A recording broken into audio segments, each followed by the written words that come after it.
Okay, so now you're going to see the secret of my success, the secret of the system that you are finding out at the 11th hour when the system is turning up the heat.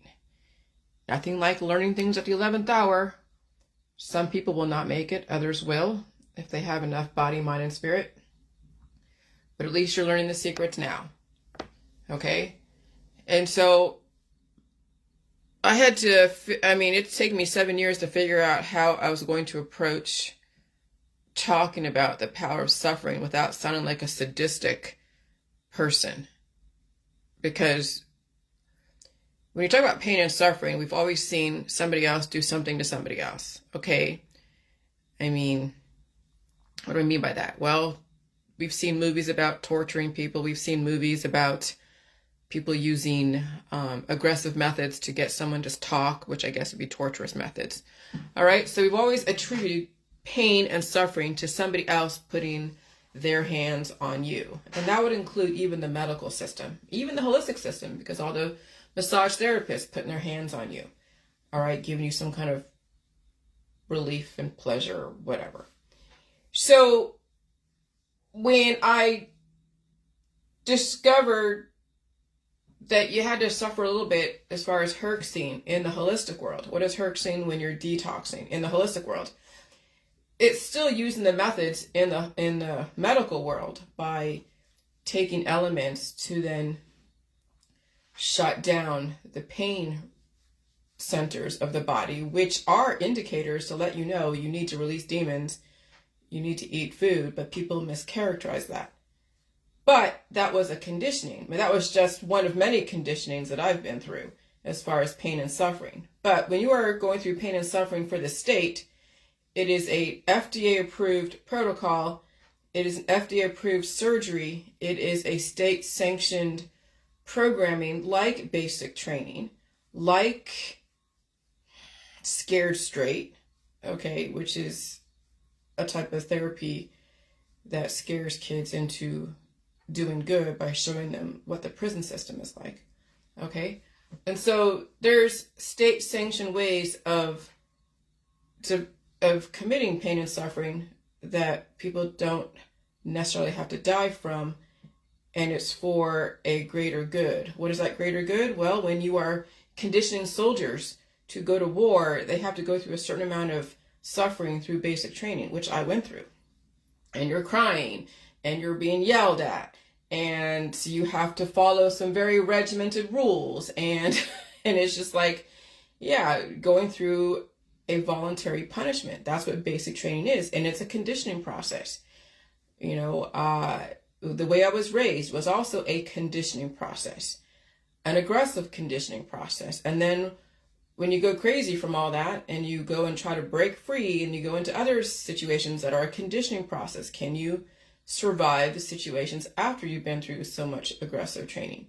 It's a trip. And so the state, which is the West, America, the UK, Australia, New Zealand, you know, all the first world societies, we go through a very aggressive, you probably could say sadistic, conditioning process to serve the state, to serve out the duties of the state, such as even test taking.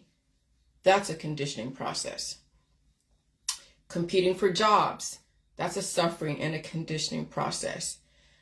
Getting over or finding ways to adapt to your handicaps and competing against others who don't have those handicaps, that's a fucking conditioning process. There's a suffering with that. And so the system knew how to use that suffering to their advantage. Okay, that's where all the MK Ultra is. That's the programming of people. Through academics, through basic training, developing super soldiers, through so many different means, okay? And then you have all the CRISPR gene editing and the handicaps, and people suffer through that if they're even aware they're suffering. And that's what also contributes to diversity and sexual orientation. And that's where you get so much of even the intolerance because people do know that there's something not completely right with what's going on, and they naturally have an aversion to the outcomes of some of this suffering. And so, yeah, so then the J world flipped all of that upside down after a lot of studying of the conspiracy world, and then even my own world, once I released those demons and remembered so many different things that I don't have to remember I don't have to disclose everything that I remember. Nothing was illegal because it was done by scientists. And when you have things done by scientists, they have a very specific programming that they go by, and it's not illegal. It's not. So as long as they don't violate certain laws, and they go right to the edge of those certain laws, but they don't break the laws. Okay? And so you couldn't do what I went through to your kids today, because your kids today have been exposed to so much violence, so much sexuality. To then try to go and do what scientists have done to program people, you could, again, like I said, you can turn someone into a Charles Manson, a psycho killer. Okay, like that guy, Richard Ramirez, who was exposed to wartime atrocities, was shown pictures, and he had a very aggressive childhood, people beating him up, and then shown aggressive psychotic pictures of violence, and then he got off on violence. So the system has done so many different experiments, and they understand what the outcome of those experiments are. And then you see the programming in the population with the movies, with the TV shows. And then you realize, yeah, if your kids have already been exposed to most of the movies and the TV shows that are insidiously getting into their mind and their body and their spirit, it's very difficult to program them out of that unless they release demons. And even then, they'd have to be the one to take in information and release the demons. They have to be the one to make the choices, because they've already been programmed by the state, even unbeknownst to you. And so then you have to let the programming run its course, and you hope they survive the programming. But you parents can save yourself. You may not be able to save your kids, but you parents save yourself. And so what is my contribution to all of this? Well, I come from the Jewish religion, and suffering is a huge part of the Jewish religion, though it has been modified in different ways. But we know that back in World War II, 6 million Jews were destroyed through the Holocaust. And you can't deny it, people do, but whatever. But the Jews have been through some major atrocities out there in Russia, the pogroms and the genocide, and they've gone through so much suffering. So have the Black population, a lot of suffering. So think about Blacks and Jews and even Irish, and they were used as slaves. Gone through some major suffering, even women. Okay? And so when groups of people and cultures have gone through so much suffering, like so much, they become strategic. And they want to show a mirror and put a mirror up to everybody to show them what they have been like to somebody else. And even potentially turn the tables in an inconspicuous and conspicuous way, without completely taking over your body, mind, and spirit physically. There's psychological operations. I'm not saying it's right or wrong. It is what it is. We know how aggressive and how stubborn people are in their belief systems, in their cultures, that you can't tell them they can't believe in what they believe. And so you put a mirror up to them. And Facebook is that mirror. And people don't like what they see. Okay, and so then the system, through biotech and behavioral modification, they program people, and they do intentional programming, and then we see the outcome of that programming. Now look at your Facebook. Look at people's religions. Look at their politics. Look at their science dogmas. And then you see how difficult it is for people to suffer to live, because they think that suffering is something bad, because they always associate suffering with somebody putting their hands on them, or sexual deviancy. And in reality, when you have been traumatized through state-sanctioned ways, that damage is in your genetic line. Whether it's through the holistic remedies, the surgeries, through even like basic training, and people get hurt in basic training, and they suffer accidents. They fall off trucks and they land on their head. They have to suffer through the releasing of that damage. You all know, you've been through different accidents and and things like that. And so now you get to see what happened when people then try to come back from that suffering and they can't handle it. They can't handle the repair and the release. Okay, so programming people is a very targeted approach. As you've seen, there's so many different types of people out there that have been through, their family has been through a lot of different suffering and even experiments, okay? So deprogramming people through specific pain and suffering relief is a very targeted approach. And so unless you understand the power of suffering with nobody putting their hands on you, you'll have to ask the system to attempt to give you some relief before you die, and that doesn't always work. Sometimes the only peace people will get is when they are rest in peace, even for the family. So somebody wrote to me and asked me about colon cancer. And I'm like, okay, again, that's a very targeted approach. When you think about what the J world is, it's not targeting any one thing specific. It is a global approach to every single trauma you've ever went through and what your family has went through in your genetic line. And even when you have what you've experienced in the last 40, 50, 60, 70 years, whatever, how old you are. Okay? And so, you know, when I wrote back, I was like, wow, this is probably the best response, because it really, what I said before to other people when they asked that question was that you have to deal with every single thing that you have in your genetic line and who knows what it is. But the real, pat, straight to the point answer is that the J world is a global approach. Not only we have to deal with that colon cancer, releasing those demons, but then who knows if there's 100 more demons in your body that you're going to have to endure to deal with, feed your body, release the demons systematically, and it's taken me 7 years to do it. And sometimes I was on my ass for a week. I couldn't move for a week. Okay? Sometimes it takes that. Other people, they can't see for a certain amount of time. They can't walk for a certain amount of time. They can't speak for a certain amount of time. I mean, who knows what type of demons are lurking in your body that has to come to surface. And when they come to surface, you have to deal with the ramifications of whatever happened in your genetic line. And so I couldn't tell someone, well, yeah, do the J juice, it's going to be do this and this. I couldn't tell someone that. So then you have to read my book. You'd have to understand you have to deal with pain and suffering. And no one's putting their hands on you. But you're going to have to now deal with the power of sitting in a handicap. And you hope people around you are going to give you water, give you food, help you go to the bathroom. Make sure your needs are met so you can sit through that spiritual experience of not being able to do something when you were able to before, but you had to find a way to release those demons and eat food so you can repair the damage of not being able to see, not being able to walk, not being able to hear, not being able to speak. That's what people are facing. And some people have been so programmed, that's what they might be facing. Others don't have, I didn't have too many things going on with me. I didn't have to get orthodontia.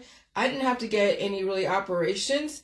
I didn't have to get too many things done to me or have be on drug therapy for even any small amount of time. Well, I mean, yeah, the Claritin and those over-the-counter drugs, but that was a long time ago. It's been released from my body a long time ago. But I'm sure the hives and every other thing that I dealt with the last 7 years was all part of the antibiotics that I took or herbal remedies.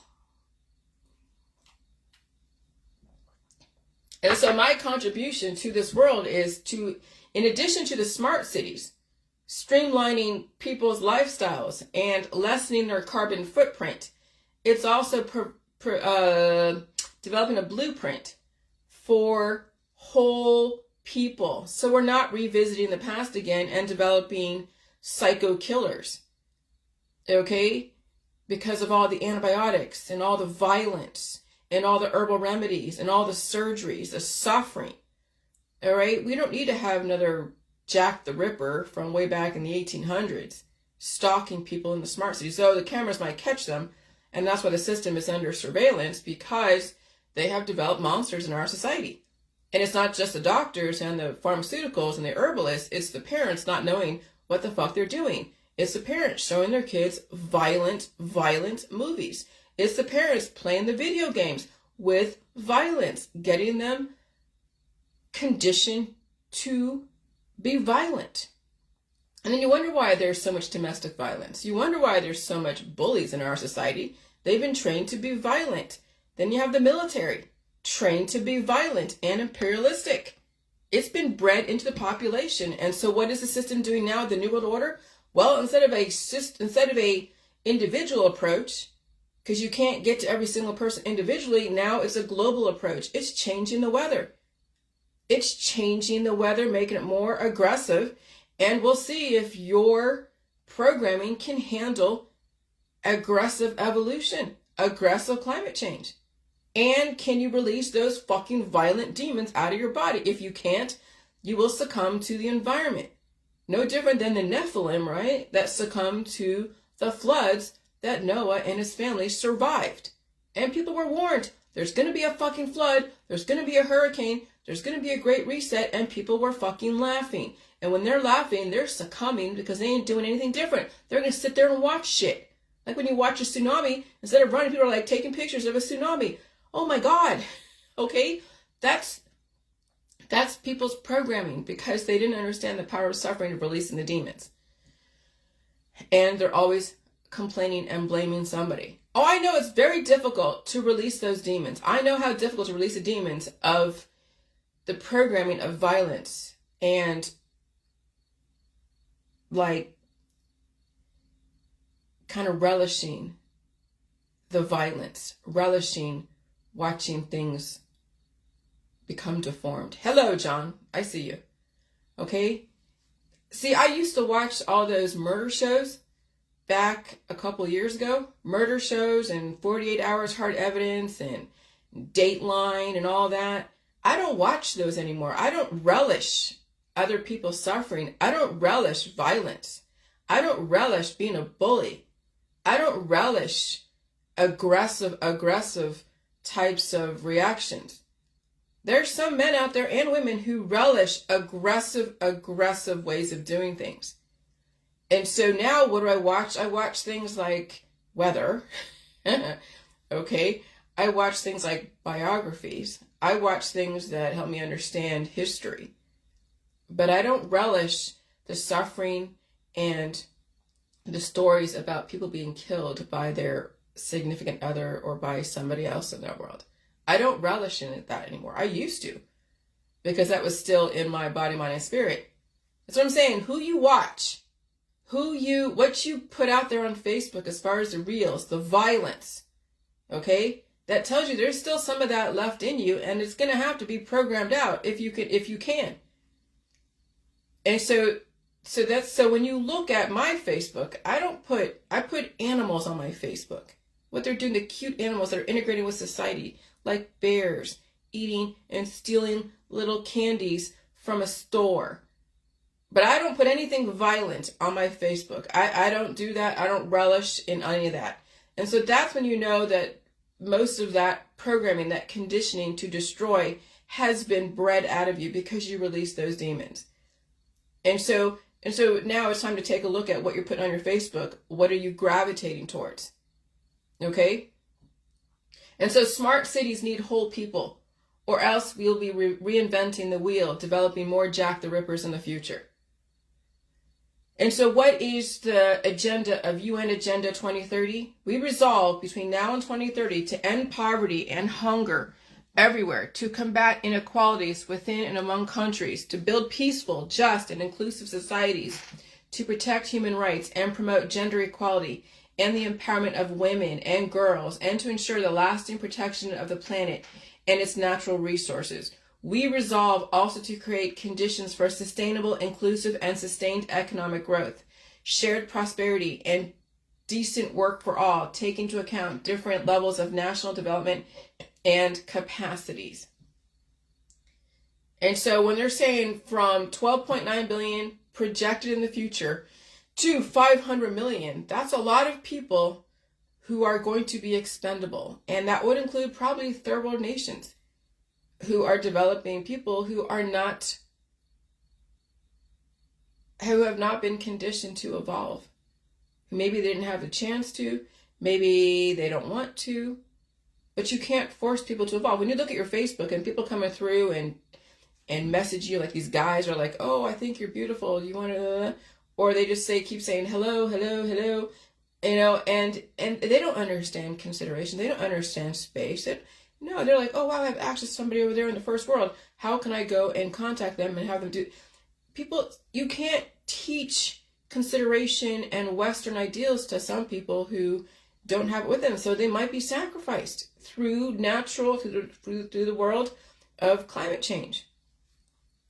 And there are people in the Western society, maybe even America, the UK, that have been conditioned, have been given the opportunity to become a contributing member of society. There might be certain things they have to breed out of themselves and release the demons, but they have a choice, they have a chance. Some people don't have a choice or a chance, and you can't give them to them. You can't take everybody and teach them how to, come up to a certain level. So we'll see who survives in these third world countries when there's fires, tornadoes, and storms, and floods, and cyclones, and typhoons. All right, now Brazil's under so much water. Who's going to survive in Brazil? Who's going to survive in Africa? Who's going to survive in Mexico? Who's going to survive in these third world countries? Only the strong are going to survive, and that includes America and the West and the United Kingdom. And so in the Judeo-Christian society, which is the West, okay, which is the UK, it's the West, the system wants you to suffer for the state to live indefinitely, not the individual. The individual must choose to understand how to suffer to live by himself with minimal interference from the state, if the strategy is not herbs and remedies and surgeries or ABX. If the individual cannot be without pain relief when he wants it, the individual must check themselves into the state so they can get the FDA approved antibiotic protocols and suffer eventual death. So that's why I can't tell people how to get pain relief. Their immune system is working. When you're in pain, when you're angry and you're in pain and you're aggressive, you're going through a suffering. You are going through a suffering. And that's your immune system talking, releasing those demons. You have to get it out, but you hope you don't destroy people on the way out. But you have to go through the process, and you may look like you're sick. You may look like you're very aggressive and getting out all of that aggressive, violent energy. And it has to happen. Hey, Audrey, good morning. Okay? You saw what I went through. I had to get out all that aggressive energy when I was being triggered. People thought, oh my God, she's full of parasites. Oh my God, she's full of this, full of that. Oh yeah, you saw the anger that came out on Facebook Lives when I would get triggered, talk about whatever was going on, but it had to get out. And then once you release those demons and it comes out through your speech, through your body, mind, and spirit, then you have that relief. But during that process, you're going to sound like and act like and look like a fucking monster. And you just hope that person is not staying a monster. You hope they are releasing those demons, but those demons during the process will rear their ugly heads and you will look like a monster, sound like a monster, and feel like a monster for a certain amount of time until you can develop peace. And here's the thing, you can't force peace on yourself because then you're denying what your body is going through. You can't intellectualize where I'm coming from. It has to be something experienced and understood. And sometimes being sick and staying sick for however long needs to happen. Okay? And so if you can't handle that and you want to keep stuffing the genie back in the bottle, that's when eventually a person will supernova because they have too much energy in the body and it can't handle it. And they don't have reinforced blood vessels and all of that. And the body, once it goes through another energy conversion, it will then try to force the genie out of the bottle, and people don't survive that energy conversion and they die suddenly. Okay, so I'm going to read this from somebody who sent me an email, but I did a little preemptive. I will tell you this is the best answer yet that I have provided to someone with a question regarding a very targeted situation. And so I give a little synopsis. I develop global approaches to specific situations, and that includes dealing with bullies and lifestyles and belief systems. It's not the individual bully, it's a systemic problem in the population. Okay? And so even though I did point out some of the bullies the last couple years, it really is not them, because if they pass away, another one will take their place. And so it's a systemic problem of bullies and cancer and disease and chronic illness. And so you want to release the world of bullies and cancer, you have to deal with all the other issues in the world that contribute to it. And that's essentially the J world. what the J-World is. It's a global approach to the world's individual problems. And so that's why I talk about the family. I talk about how women deal with each other. I talk about what people do when they deal with cancer, disease, and chronic illness. I talk about what people do when they are trying to get distracted from their suffering. It's not just, oh, I have a pain here and what can you do to remedy it? No, it's who you hang out with. It's who you follow. It's what kind of job you're doing. It's how you react to discomfort. It's all the addictions. It's your mom, it's your dad, it's your sister, it's your brother advising you. It's your best friend advising you. It is the culture you grew up in. It's your politics, it's your religion, it's your science. It's everything. It's not just, oh, I have a pain, remedy. No, if you want to get rid of the pain in your world, it's not just the one thing that is plaguing you. It's everything. And then everything around you that contribute to it. And that's your friends and your family and the surgeries and the doctors and the nurses and the homeopathics and the allopathics and the herbalists. Oh my God. And then people are like, oh, that's just too much. I can't deal with it. No shit. You were raised in a culture that never understood the power of suffering to live. You were raised in a culture that you suffered for the state, but not for yourself. And so this guy from China was like, greetings, Ms. Epperly. I hope this message finds you well. And he told me his name. I'm not going to put his name out there. And I'm writing to seek your advice on something important. I recently heard about the jilly juice and its potential health benefits. Unfortunately, I've been diagnosed with stage 3 colon cancer. I'm wondering if you could share any insights on whether jilly juice might have a positive effect on my condition. Your expertise would mean a lot to me, and I understand you have a busy schedule. Even a simple yes or no would be incredibly helpful. You could make a real difference, Ms. Epperly. I sincerely hope you'll consider my request. Thank you for your time. I'm looking forward to hearing from you. Warm regards, his name. And so I gave him a long answer because I don't want to say no, because I'm telling you, people can drink J juice and they can cure, but remember, that's only temporary and that will come back. And if you cure yourself, then you're not going to eat, you're not going to release, you still have the cancer inside of you. And so I'm not going to tell him, well, some people found relief. I mean, he might listen to this, but there is no guarantee. I couldn't tell you that. That would be actually illegal. Because for how long would he get relief? Would it be for 1 day? Would it be for 1 week? Would it be for 1 year? You don't fucking know. I don't know. So that's why they have targeted approaches. But when you're in stage 3 colon cancer, that means it's spreading. That means that you now have to not only feed yourself, but you also have to pull out the fucking shit. You also have to deal with every single pain that comes up. So I said, that's really a hard question to answer. Because the J-World is not just targeting a specific situation. If you want a specific target situation to be relieved of suffering, you have to ask your doctor. They have a very targeted approach. My world, it's a global approach to your body, mind, and spirit. It won't just have to release those demons in your colon, causing you colon issues and cancer. My method, my book, tells you how to release those demons systematically. But every other issue in your body, mind, and spirit will come to surface. Not only do you have to feed it all food, but you also have to deal with every single issue you have. And who knows how many things he has in his world that he has to deal with. Trauma. You're not prepared for that until you read my book and understand you will have to deal with so much pain and suffering, even with your colon issue. I suggest you get my book and read it. Talk to your doctor about facing the pain. He knows what you have to deal with. He or she knows how much pain you will be in. And some people are too far gone. They won't be able to handle the pain because you also have to eat, rest. It took me 7 years to kick out all the different cancer triggers and demons. Go to my website. Watch my videos on my Facebook page, YouTube. Read my book. I can't tell you if you should go with the pain or not. That's something you and your doctor have to discuss. Also your family, because they will have to watch you suffer. Many people are not prepared to suffer to live. That's all I can tell you. I don't have the answer for you. I have the answer for me. You will have to determine if my answer is your answer as well. Talk to your doctor and Jillian. Okay? That's going to be my answer. It's a global approach. You're going to have to list out every single trauma you ever went through. You have to list out every single genetic predisposition that you know about. You have to list out every single, hardship you ever went through, accidents, and whatever. And all of that will come to surface. All of that will. I will guarantee you, once you trigger your immune system, you will feel every single thing that you have put at bay with drugs and alcohol and sex and other remedies. And he may not be prepared for that kind of deluge. though the whole J world is incremental, but in a slower frequency environment, drinking so much J juice, it had the desired effect of activating the immune system, but then also it provided a cure, but it only lasted so long.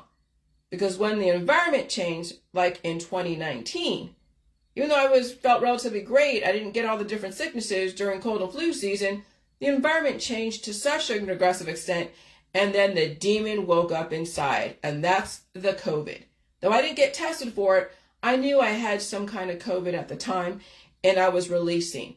And I felt a presence in my room. I've seen shit, even when all the frequencies were changing. You saw the little orbs that were swirling around in my room because you saw it through my computer. There were so many things were going on. And so, yeah, I mean, yeah. So I don't want to tell anyone that the J world is going to fix everything as far as the J juice. Like, you have to literally do things the complete opposite of the medical holistic system, which means you have to eat all food, get over the food allergies, which means you do things incrementally. You have to face all the pain, sit with it, pull out the shit, and try to avoid all the remedies and all the different pain relievers, and even avoid using J juice too. And I'll tell you, when you have those headaches, those splitting headaches, how do you get away from them? Sometimes you have to go to sleep. When you're feeling the throbbing on this side, the throbbing on that side, you got to sit with it. Oh, I'll tell you, the suffering is like no other. But during that suffering, I would get new awarenesses about things. And every single time I suffer, I get new awarenesses about stuff, and I'm able to articulate them. It is a superpower above a superpower when you can actually sit with your own suffering and feed it and release the demons. It is a superpower. It is what's been withheld from you in the Judeo-Christian society. And the Jews understand that. The Jews understand pain and suffering, but they figured out how to use it to the state's benefit. And then now with the whole J world, you get now the opportunity to explore the power of pain and suffering with nobody putting their hands on you, and then you feed the suffering. You pull out the suffering and you rest, and then you also even have to change who you hang out with. Because when you get pulled into your friends and family who are not all about suffering, they're all about chasing pleasure and drugs and alcohol and sex and distractions, then you go right back into the world of death, because that's where they're headed. They're not trying to suffer to live. They're trying to run away from the suffering. And so then you almost have to change the way you do stuff. Then you become a solitary person. You don't get to involve with other people's bullshit because they will pull you into it. And then you'll try to save them. And then there's a resistance because they don't want to be saved. They want a partner in the distractions. They need people to distract them. That's why I have now put myself basically on an island with just my husband and myself, and with whatever his job entails. But I don't have anyone I hang out with. Absolutely not, because most people out there are suffering and they're doing things to alleviate their suffering, and I can't get caught up in that. I really can't. And I know exactly what people are going through. I know, and I feel bad for them, but I can't tell them, well, you gotta suffer to live. You can't tell people that. So then if you're friends with people, good friends, then you watch them die. Who wants to fucking do that? When you're actually in the J world and you understand how to suffer to live, you will not want to watch people die in front of you. You will not want to advocate or support people dying in front of you. So then you almost have to leave all situations, because that's where people are headed. That's 99.999% of the population. They're suffering to die. And they try to alleviate that until they can. Okay? All right, so doing experimental treatments where the end result is you die either way by doing something or not doing something. As far as treatments, what if you ate all the food, released the demons, and did not treat disease?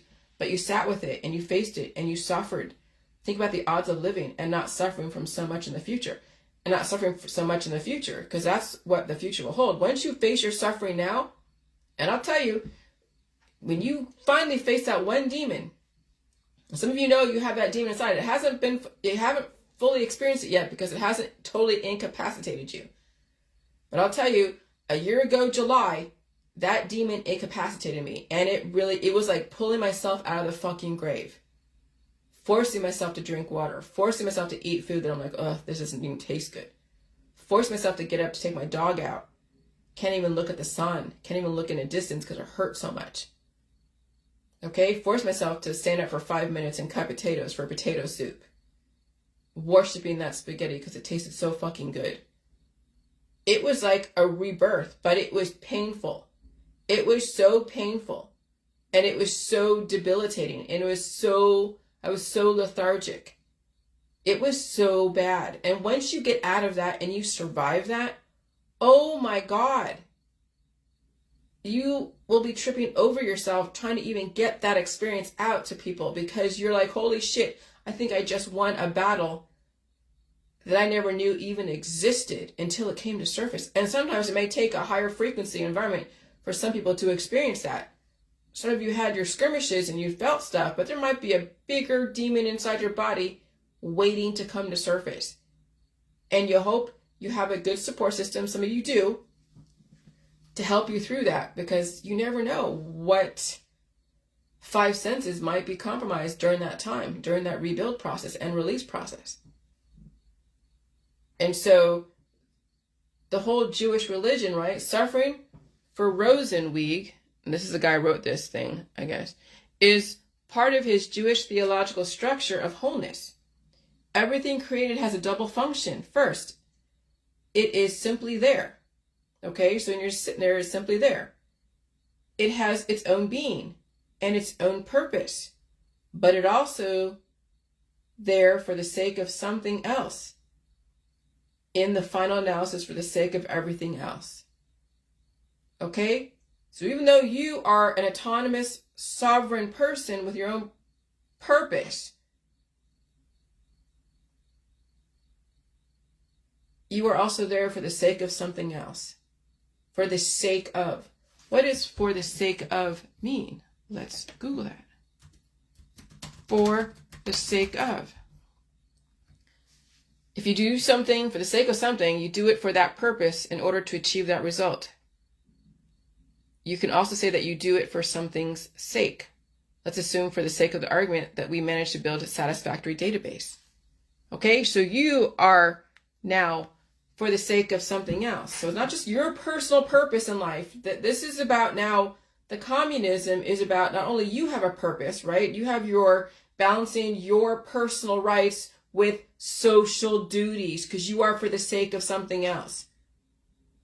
And what is that sake? Are you going to be violent? Are you going to be a bully? Are you going to be a consumer to such an extent and not give a shit about your environment, the people around you, or anything else?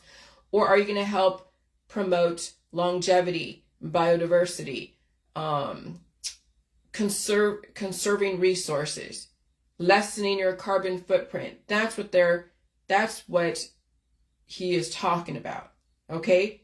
That you're not just an island and you are just existing of yourself and no one else has any effect, or no, you don't affect anyone else. Absolutely you do. Absolutely you do. And that's the whole point of the J world, is realizing that you have to release those demons for the sake of the fucking world, because if you don't, you will then promote such devastation to the world around you, okay? That's why I'm saying that smart cities need whole people, or else we're going to go and reinvent the fucking wheel again, and we'll have another Jack the fucking Ripper that we have to go and find and find out where he is. All right? So suffering for Rosenweig is a part of the Jewish theological structure of wholeness. Everything created has a double function. First, it is simply there. It is its own being and its own purpose, but it also is there for the sake of something else. In the final analysis, for the sake of everything else. Again, concentric circles. Everything is connected. The system knows how to get people and to get to people and end their suffering. Just change the climate. People will treat themselves to death because they can't handle suffering. That's the strategy of the New World Order. Fucking brilliant. Okay? So, I mean, I'm sorry if you feel duped, but you can't tell people they should suffer. But then all of this CRISPR gene editing and programming people happened way before the 1960s. They were doing so many experiments even back in the 1800s. They had insane asylums back in the 1800s, 1700s. They had all the medieval bullshit in the 1500s. They had the Spanish Inquisition and torturing people way back then. They had human sacrifice way back in the Inca days, back 6,000 years ago when they did that to Jesus Christ. It's not anything new that people were tortured and experimented on and traumatized. It's just now we understand the power of trauma, the power of suffering, at what cost and who benefits. That's the thing. Is your suffering going to benefit you and the state? Or is the suffering going to benefit just the state and maybe you for a minute and then you don't survive it? So that's why you have to realize that you have to release those demons so the state can benefit from a peaceful society. And so the power of suffering is a superpower that the system withheld from you. They shielded you from that superpower. They trained your parents never to allow you to experience that superpower. The system gave you everything so you never had to suffer until they surprised you with suffering and you weren't conditioned for it.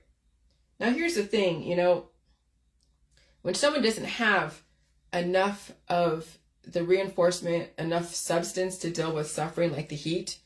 I heard somebody say that, when we have a lot of heat over here in Ohio and they close the schools down because they don't have air conditioning.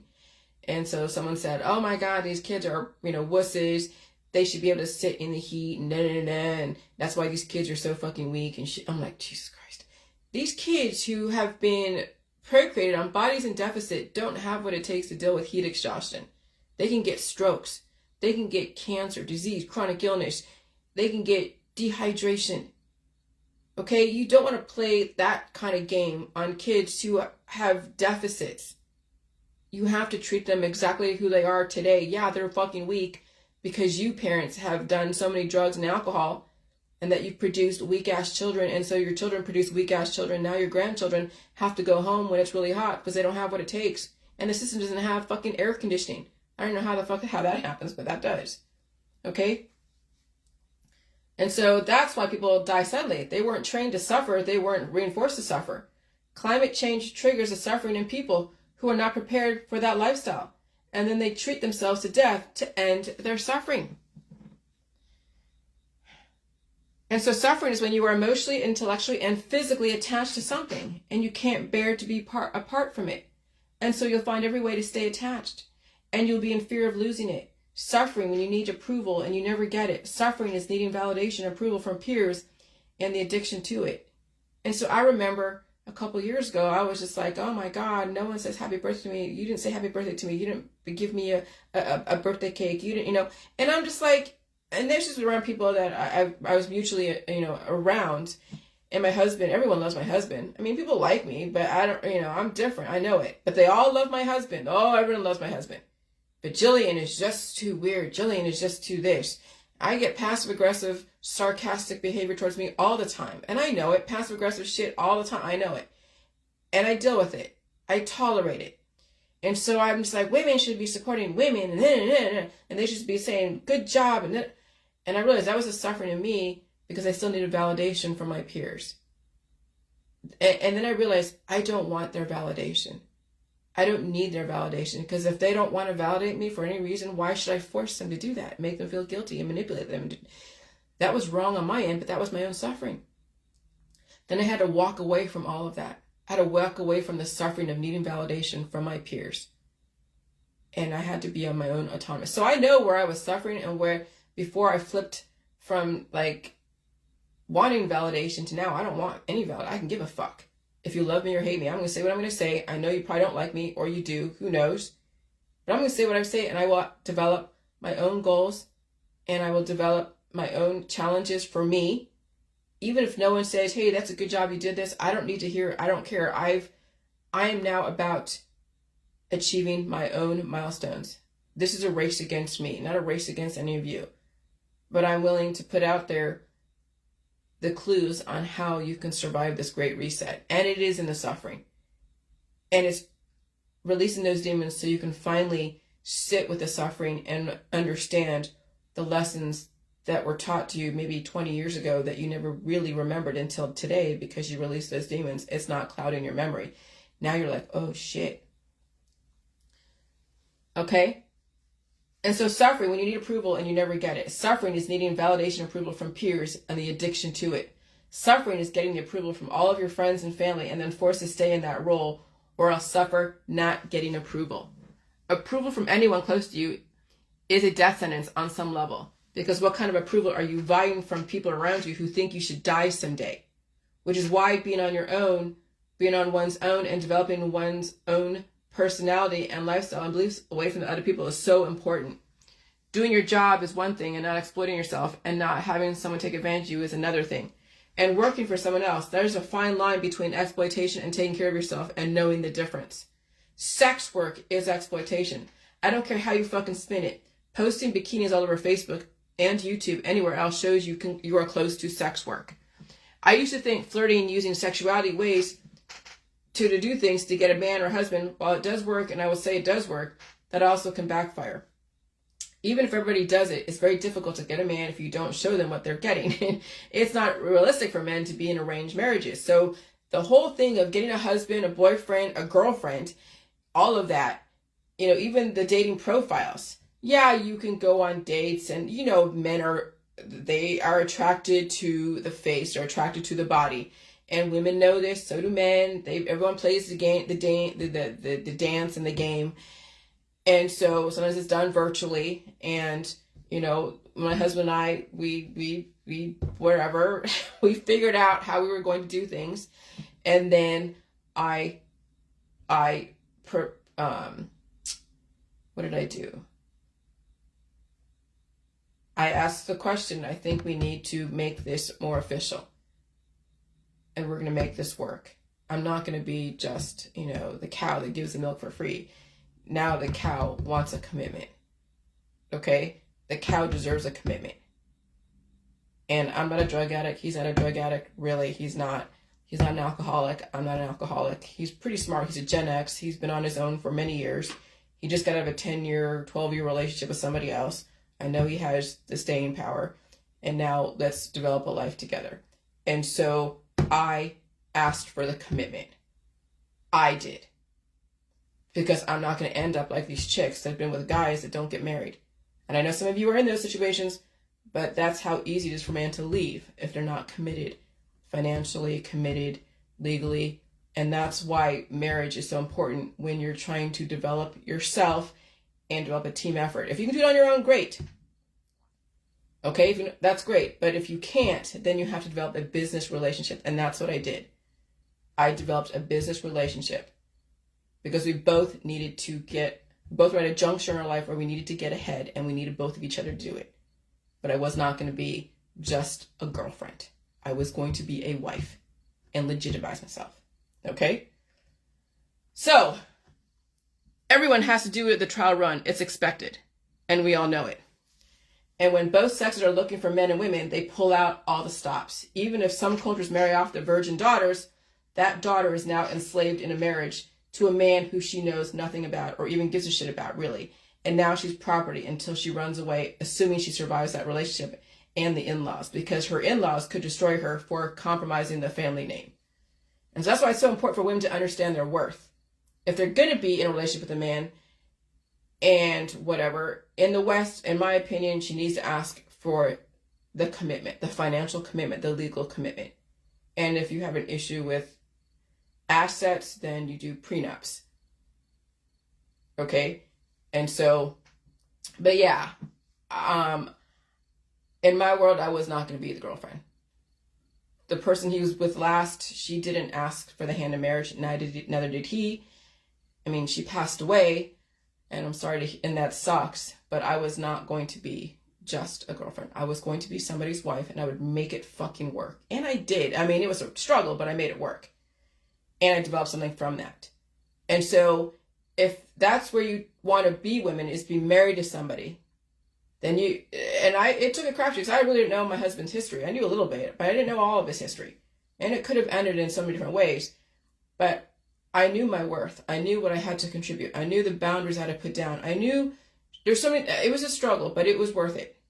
Okay? So women have to know their worth. They have to know their worth. They have to ask for things that they want and they need. Because the man's not always going to know, and they're not always going to take things seriously.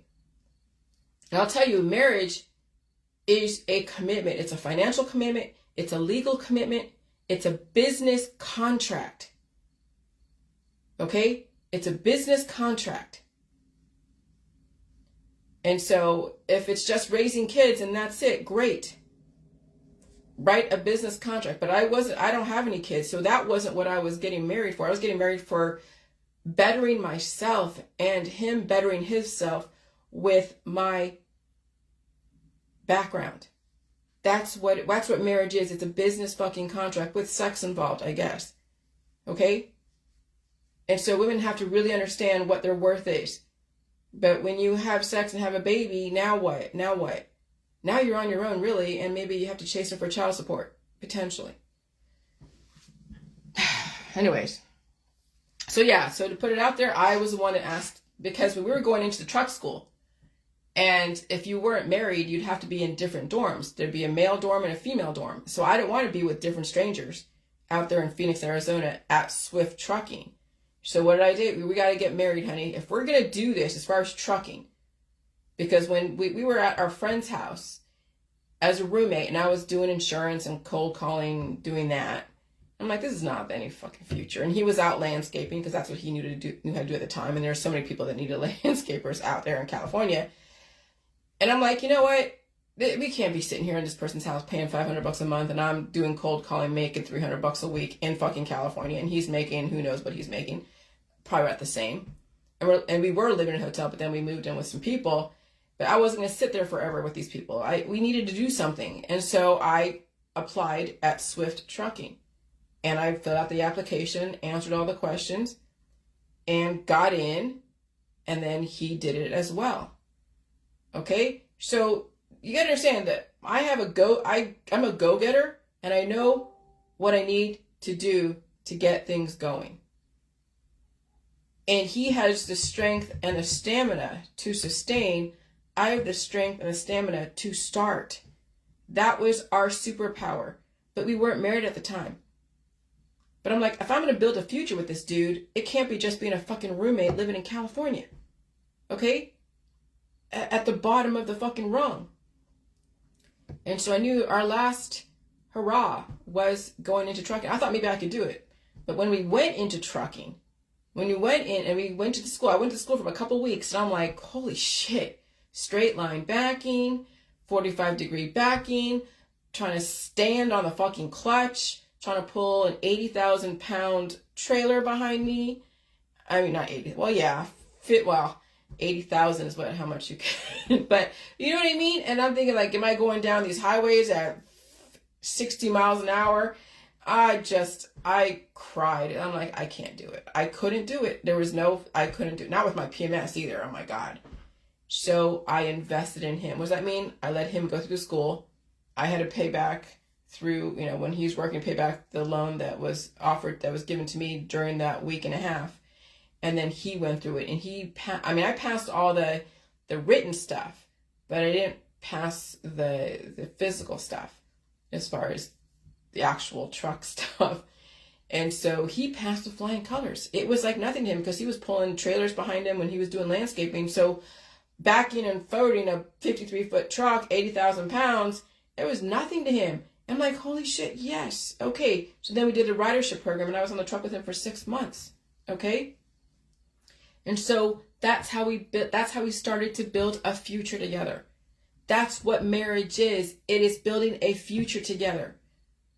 And I put my eggs in his basket. I sat in that truck, and then I watched a bunch of YouTube videos while he was sleeping during the night, and I was sleeping during the day because my PMS, I would have to sleep all day sometimes.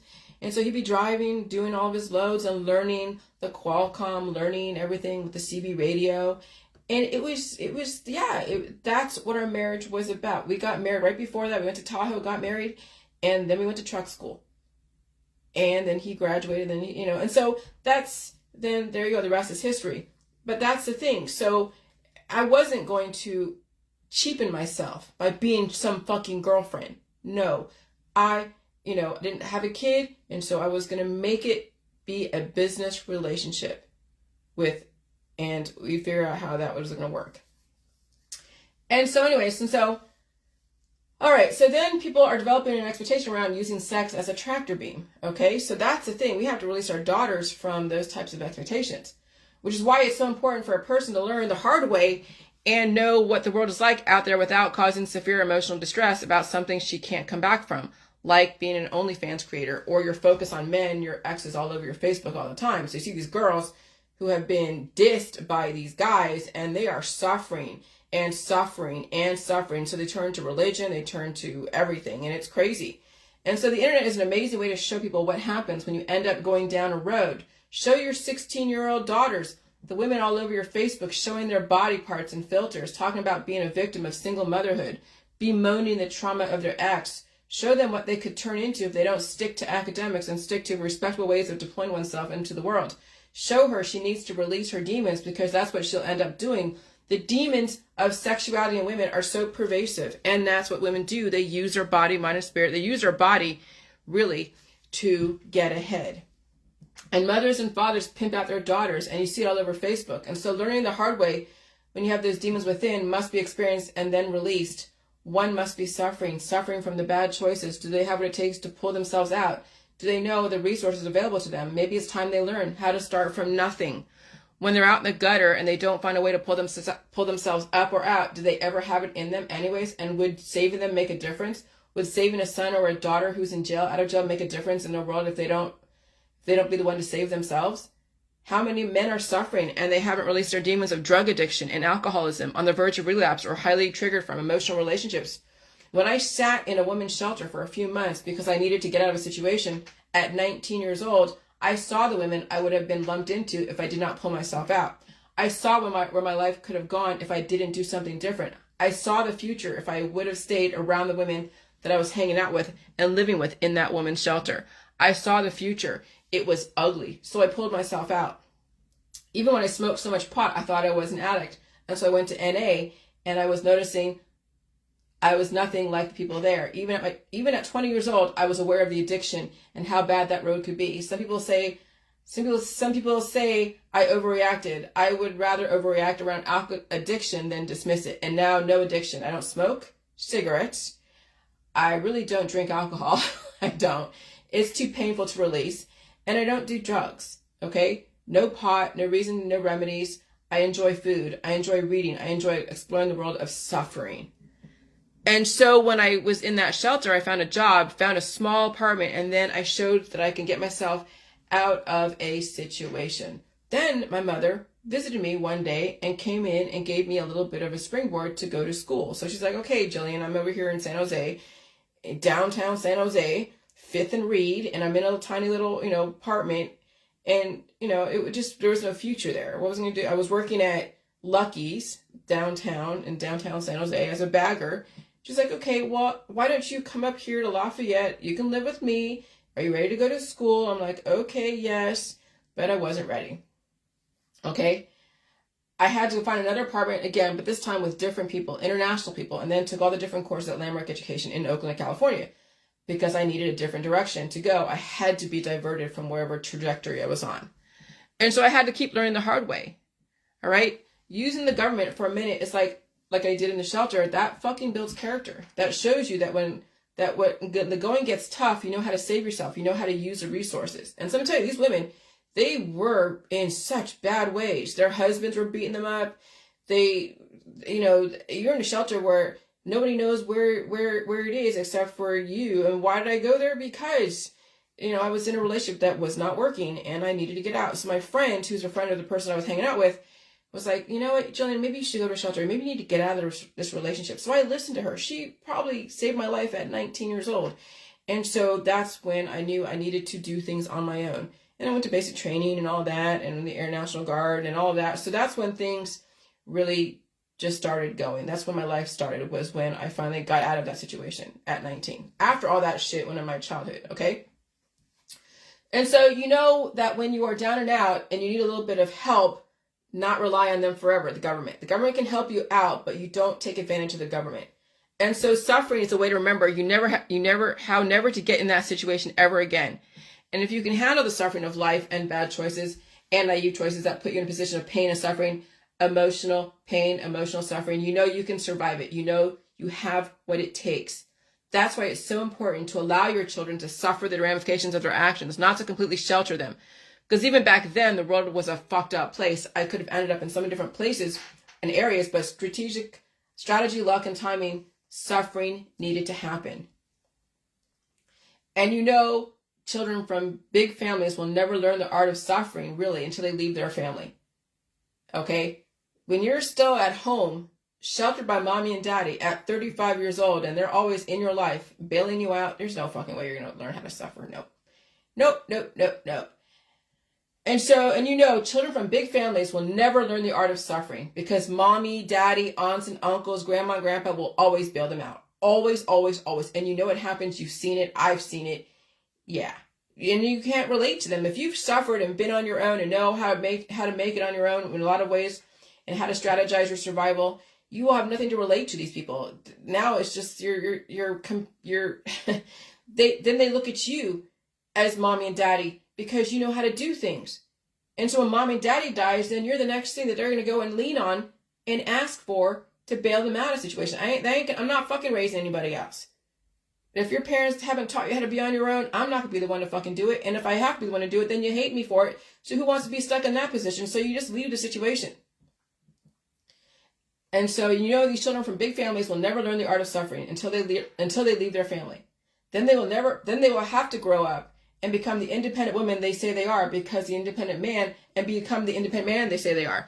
When you finally leave your family behind, you have become the independent person because now you will suffer for your choices and learn from them. That's why I say holidays and traditions are guerrilla warfare. Your family will bring you right back to where you don't want to be. They ambush you. You forget what it's like until you go back home because even loving mothers can be so suffocating. Once she gets her hooks into you, forget it, especially if you're weak. Many women claim they are independent, and they are until the going gets tough. Then they rely on the government and their friends and family indefinitely. And while I say it's okay to use government occasionally, I refuse to use people because you could be signing up your soul away. Your friends and family will hold that over your head forever, and then you owe them. This is why I don't have close friends. I'm not getting into that type of relationship, expectation, lifestyle, and then being there for them. And when you're not there for them, they hold that over your head. And then you become an indentured servant to all of their expectations and needs because to them, that's what being a friend means to them. You cater to them when they need you, and people like that need you all the time, and they have no boundaries. So nope, I want my equals. I want to find my equals who will never have to ask for help, really. And if they do, it's from a government source temporarily and learn that hard lesson. So when you do hang out with people, they don't expect you to save them from everything or watch them die. And so when you're in a contractual relationship with a significant other, you signed up for that. I know what I'm in for with my husband if he doesn't get it together, and he may not, but he's doing great, and I'm fine with that. Okay? So I'm prepared to deal with my husband doing whatever he does. When that happens, I'm prepared for it. I know what I'm in for. I'm prepared for it. But not with friends. That's why it's so lucrative to have a lot of acquaintances. You get the benefits and you don't get the downside. You don't get caught up in the drama. And you don't have to watch them die because that's the suffering, watching your friends die. When you suffer so much, there will be a time to save yourself from cancer, disease, and chronic illness. You know you have the conditioning. Because suffering to live is it's fucking brutal. But you've developed a survival instinct that even surviving your own immune system is also possible. Through the suffering, I knew I could survive sitting with mycoplasma, like lead in my joints, for days before I pulled out that demon a year ago, July.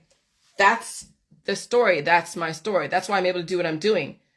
Because my mother made sure I got myself out of a situation first before she gave me that one more chance. I mean, I knew she did care even back then, but she also knew when to even draw her own boundaries. Even though she made me, she still would not allow me to take advantage of any situation. And so she said, if you don't go to school and you have to get a job and you're in an apartment. So I did go to DVC, and then I started skipping classes. And I'd do things and I'd come home and be like, yeah, I'm doing it. And then I did, and then she figured I wasn't going to classes. And she's like, okay, you lied to me, Jillian. Time for you to leave the house. And she was everything within her right to do that. That's a fucking amazing mother that holds the line and knows her boundaries. And she gave me a chance. And so I respect that. Even though I'm just like still going through my own trauma of like just whatever, she fucking is an amazing mother. That's what mothers do, is make sure their kids know that there is ramifications for choices. And you hold them accountable. And she held my ass accountable. And I fucking respect that. Okay? And so And so anyways, she said, if you don't go to school, you have to get a job and your own apartment. And so I did. I became a roommate to a bunch of people from international, because they went to DVC as well. But also my friend Teresa, she was in the Air National Guard with me, and she was active, and then she went to Air National, and then she went back to school and all that stuff. And then I became a nanny later on. But I absolutely needed to do everything myself, and I did. I know there's no one size fits all. The world has changed. How much suffering is too much? How much is not enough? I don't know. But you can see the extremes, right? You don't want to ever get in a position where you will have to you'll have a story follow you forever, especially with these websites like OnlyFans and Instagram. But I'll tell you, suffering is what makes a person. Suffering through school, suffering through life, suffering to survive. Suffering is the power. Suffering is what builds character. Suffering is the superpower. Because when the frequencies turn up, people will be suffering. Look around you. People are suffering exponentially, and they're drug addicted, under the influence, highly distracted, and they are losing their friends and family to distract them. And they're using their friends and family to distract them from the reality of the pain and the suffering they don't want to face. Now look at your Facebook. How many people cannot handle the suffering of their own immune system because they weren't conditioned to? Suffering is not bad, but there's a way to do it without dying from it, especially at the hands of somebody else. But I love to suffer because I know it needs, and because I know it needs to happen, or it wouldn't happen. I love the learning process. I love building my capacity. It is also hell to suffer. But when the suffering stops and the clouds part and you're in a peaceful place in your life, okay, regardless of the war that's raging around you, you know you did your job. You deserve the place you're in. You deserve not to suffer as much. You earned your place in the world. You fought for your position. Nobody gave you anything. And what they did give you wasn't going to do it for you anyways. There was so much more that needed to be done. You provided for yourself and you suffered for it. Some of you were born with a silver spoon in your mouth, but you can't escape genetics. You have predisposed issues. Will you have it within you to survive your immune system, especially when it gets triggered through climate change? I will say most people will not have what it takes when it comes to their immune system while they are suffering. Watch your Facebook. People are constantly going to the hospital and the doctor's office. I mean, constantly spending months and days and years in the hospital. Who's to say they'll survive the next frequency change? The system made sure you never understood the power of suffering, which is why the J world is incremental suffering if you can handle it without treating yourself. That's why the J world is so unique. It comes from suffering, okay? And then you become powerful. You become so powerful that you don't even need the constant company and validation. You do what it takes to reach your goals. And even if no one is proud of you, you are proud of yourself. Because it was really you that needed you to keep you alive. Whatever I accomplish now and in the future, it came from the suffering from the last 12 years. And I wouldn't trade it for the world because that is my world. That's my superpower. And then this is what I said about women. This is my advice to women. In my opinion, we don't need women supporting other women. Because what does that really mean? Because you can't force place friendships and relationships. We need women to set each other free from relationships with each other. We need women to support working on ourselves by ourselves, not with other women, okay? We need to release women from the entanglements of somebody else's needs and wants and desires.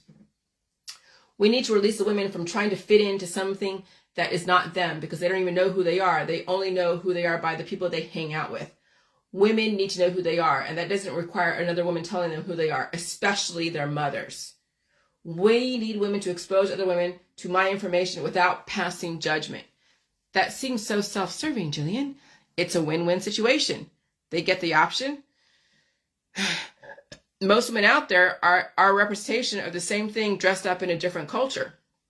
So they're like, oh yeah, I'm all about women's rights and this and that, and I don't want to be married and be a man's slave and in the house and all that, but I'll be on OnlyFans and be sexually empowered and develop my own future while they're being exploited by the perverted men on those OnlyFans sites.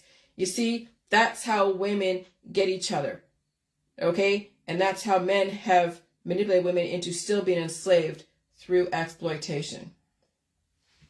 Most women out there are a representation of the same thing dressed up in a different culture.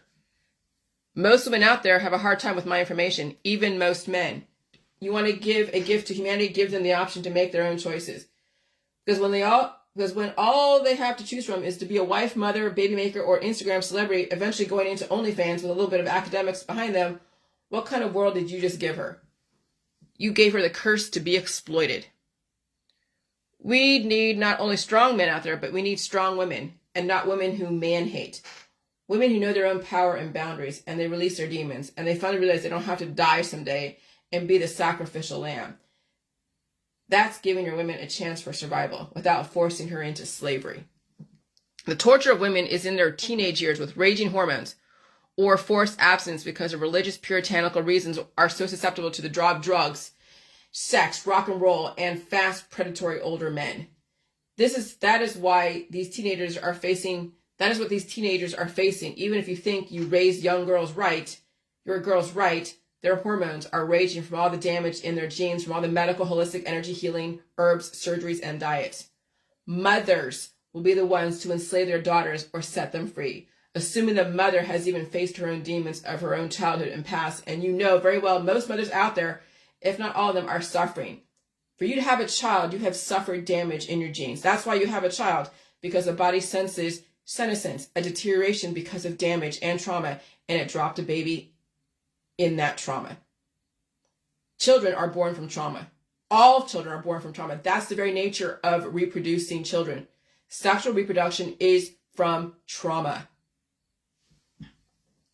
That is why it's so imperative mothers not to only release her own demons and inferiority and less than feelings, but also allow her daughter to as well. Now look at your Facebook. How many mothers are believing food is poison, or too concerned about her looks or social capital and sexiness while worshiping a god, whoever it is? These children will have a hard time adapting when this is the world they are being groomed for. Then the catch-all is Instagram, religion, and OnlyFans with a few YouTube channels to boot, and maybe they have a degree to give them some kind of respectability. But in all essence, they're using their body, they're using their sex as a way to make money. And so we have these angry mothers out there who are all about hating the elite because of whatever was done or not done. And I'm like, hey, dude, why are you being mad? Why are you mad at Oprah? Why are you mad at Epstein? Why are you mad at the elite that you hear about as far as stories? Why are you wasting your fucking energy on people you don't even know? Like Gates, like Klaus Schwab. Why are you wasting your fucking energy on hating someone you don't even fucking know? But again, we have these mothers who have been damaged by the system, by themselves, by their lifestyle, their belief system, by their own family. And so anger, misplaced emotions based upon unresolved issues. When will you release your demons, which do trigger the demons of anger? Angry at people of the past, present, and future, and yet you have your whole world to control and never to be put in a position again or in a position to be angry about. Angry at the elite who may or may not have done horrible things.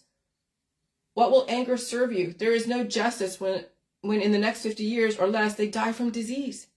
You think Oprah is going to live forever? No. And if she does, I doubt it. I doubt they're doing the J world.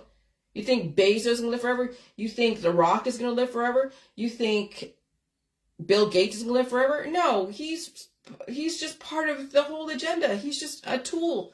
Like everybody, like me, I'm a tool too. Okay, but will I die from being a tool? No. Remember, this was written through people who were radicalized into trying to beat the New World Order, and they couldn't, but they developed a playbook. What do you think I'm doing? I'm developing a playbook of longevity, a playbook of a peaceful society in addition to smart cities. They've radicalized me into helping build the future. Okay? I'm not violent. I'm not a drug addict. I'm not wanting to have children. I'm not an alcoholic.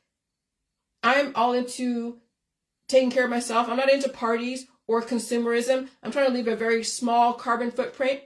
Holy shit, Jillian. You've just been radicalized to help build the future. You see how that shit works? Okay? You see how that shit works? And so that's why it is so important and imperative when women mothers release her anger from the past, present, future, or else her offspring will be a ticking time bomb. This is why women release her demons of sexually enslaving her daughters into marriage, OnlyFans, or using her body to get ahead. Mothers, it was always you. Your sons depend upon you to help them release their demons so they're not getting ensnared into the succubuses out there. I saw an article that a football player, a teenage football player at one of these high schools, a chick, he didn't even know, a chick with blonde hair, jumped on him and wrapped her legs around him and kissed him publicly. And the mother was like, I don't even do that. Okay? Those are the succubuses. They will ensnare your boys. And I'm telling you, I'm not woman hating, but you know they have the demons of sexuality in them. The demons of destruction. And so this is why mothers need to really figure out how to save their sons from those type of women, because they are out there. Because they have been cursed by the sexual demons. They've been cursed by the damage, the trauma. And when you don't face your trauma, you will pass that trauma into the next person.